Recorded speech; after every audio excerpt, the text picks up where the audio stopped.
Chers frères et sœurs, assalamu alaikum wa rahmatullahi wa barakatuhu. Avez-vous déjà ressenti un vide profond, comme si la vie vous mettait à l'écart?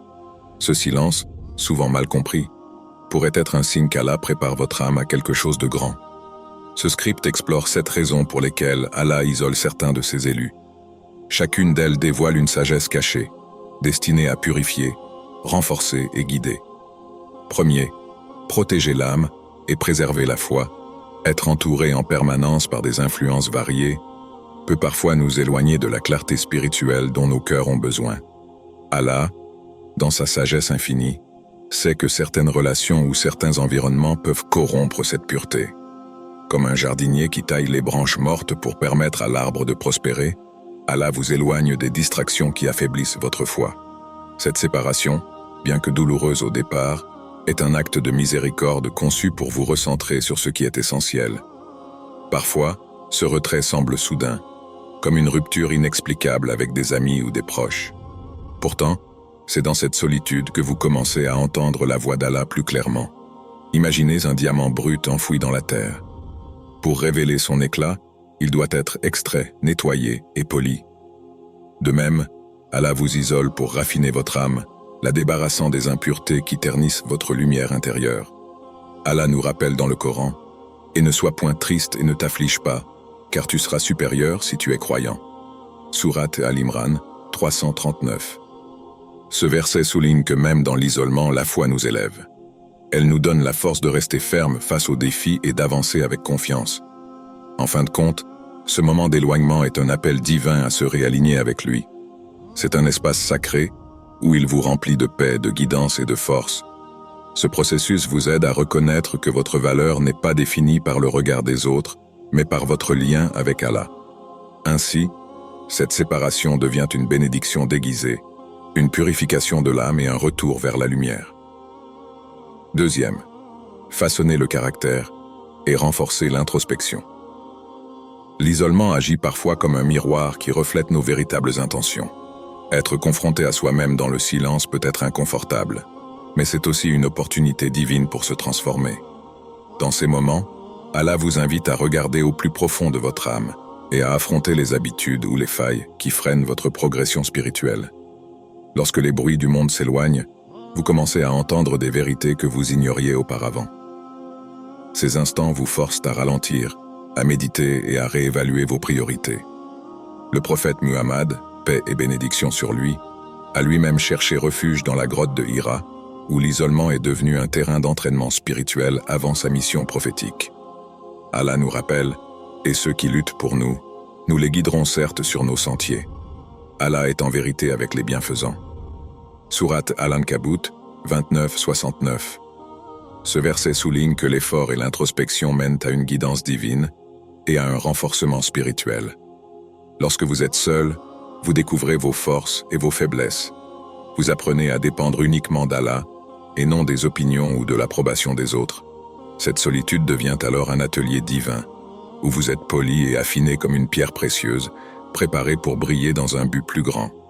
Ainsi, ne craignez pas ces moments de retrait. Considérez-les comme un don, un temps béni où Allah vous façonne pour devenir la meilleure version de vous-même. Vous en sortirez plus fort, plus sage et prêt à accomplir la mission qu'Allah vous a destinée. Troisième, renforcer la connexion avec Allah. Lorsque tout soutien humain s'efface, Allah nous invite à nous rapprocher de lui. Cette solitude n'est pas un abandon, mais une purification. Elle nous enseigne à dépendre uniquement d'Allah, à rechercher sa présence et sa guidance dans chaque situation. Tout comme un enfant apprend à marcher en tombant et en se relevant, nous apprenons à renforcer notre foi en nous appuyant entièrement sur Allah. Dans ces moments, nous réalisons que les bénédictions matérielles ou les soutiens humains ne sont que des outils, mais que la source ultime de force et de paix demeure en Allah. Allah dit dans le Coran « Et invoque ton Seigneur en toi-même, avec humilité et crainte, et sans élever la voix, matin et soir, et ne sois pas du nombre des insouciants. » Sourate Al-A'raf 7-205.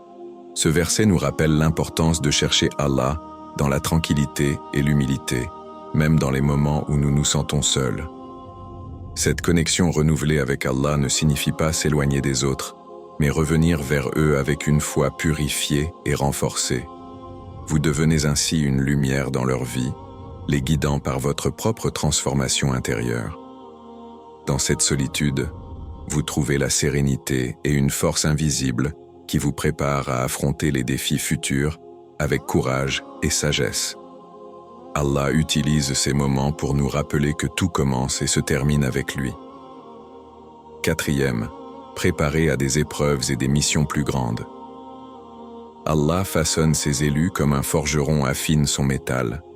Les épreuves vécues dans l'isolement deviennent des outils pour nous fortifier et nous élever.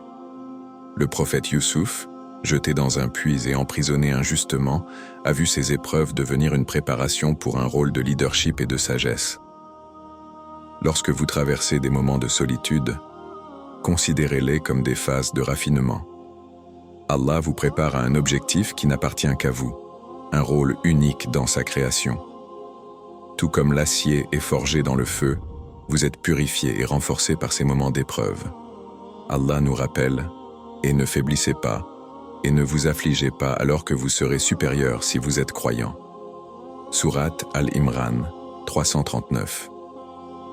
Ce verset montre que la foi donne la force de surmonter les épreuves et de s'élever. Les moments difficiles ne sont pas des punitions, mais des tremplins pour accomplir des missions plus grandes et plus nobles. 5e, apprendre la patience et attendre le plan parfait d'Allah. L'attente peut sembler insupportable, mais elle n'est jamais vaine. Allah utilise ces périodes pour nous enseigner la patience et renforcer notre confiance en son timing parfait. Comme une graine enfouie dans la terre, votre foi grandit dans l'obscurité avant d'éclore à la lumière. Allah dit « Et soyez patients. Certes, Allah est avec les patients. » Sourate Al-Anfal 8,46. Ce verset rappelle que la patience n'est pas une faiblesse, mais une force qui attire l'aide divine. Comme le prophète Moussa préparé dans l'isolement du désert, votre attente est un cocon spirituel, une phase de transformation en vue de bénédictions à venir. 6. Purifier les intentions et clarifier les motifs. La solitude agit comme un miroir, exposant nos véritables motivations. Dans le bruit du monde, il est facile de chercher l'approbation des autres. Mais Allah, en nous isolant, nous pousse à interroger nos intentions. Agissons-nous pour lui ou pour les regards humains? Allah nous enseigne. Ils ont été commandés uniquement d'adorer Allah, lui vouant un culte exclusif, en parfait croyant, d'accomplir la prière et d'acquitter la zakat. Et voilà la religion de droiture. Sourate Al-Bayyina 98, 5. L'histoire du prophète Ibrahim, qui a quitté son peuple pour rester fidèle à Allah, illustre cette purification. Ce processus nous aide à aligner nos actions sur la satisfaction divine et non sur les attentes sociales. Dans ces moments de solitude, Allah nous prépare à agir avec sincérité et intégrité, purifiant nos cœurs pour qu'ils soient dédiés à son adoration seule. 7. Préparer un objectif unique et divin. Chaque personne a un rôle spécifique que seul Allah connaît. Votre isolement peut être une phase où Allah affine vos compétences et renforce votre foi pour un but extraordinaire. Comme le prophète Youssouf, chaque épreuve traverse un chemin de préparation, façonnant un leader ou un guide pour les autres. Lorsque vous traversez ces moments de solitude, sachez qu'ils ne sont pas le fruit du hasard. Allah vous prépare à quelque chose de grand, un rôle qui ne peut être accompli que par vous. Tout comme un sculpteur façonne la pierre brute pour révéler sa beauté cachée, Allah travaille sur vous dans le silence pour faire ressortir vos qualités et talents cachés. Allah nous dit dans le Coran, « Et quiconque place sa confiance en Allah, il lui suffit. » Sourate At-Talaq 65.3. Ce verset rappelle que la confiance en Allah est la clé pour affronter l'inconnu et accepter les plans divins avec sérénité. Vos défis actuels peuvent sembler pesants, mais ils sont la fondation d'une mission divine, conçue spécialement pour vous. Alors, acceptez cette préparation avec foi et patience. Chaque épreuve, chaque silence et chaque moment d'incertitude vous rapproche de votre véritable objectif dans la vie. Allah ne vous laisse jamais seul. Il guide vos pas et façonne votre avenir avec sagesse. Conclusion. Une prière pour renforcer la foi. Ya Allah, toi qui guides ceux qui sont perdus et fortifies ceux qui sont faibles, accorde-nous la patience et la sagesse de comprendre tes plans. Aide-nous à transformer notre solitude en un temps de croissance et de proximité avec toi. Purifie nos cœurs, renforce notre foi et prépare-nous pour les bénédictions et les responsabilités que tu as choisies pour nous. Amin.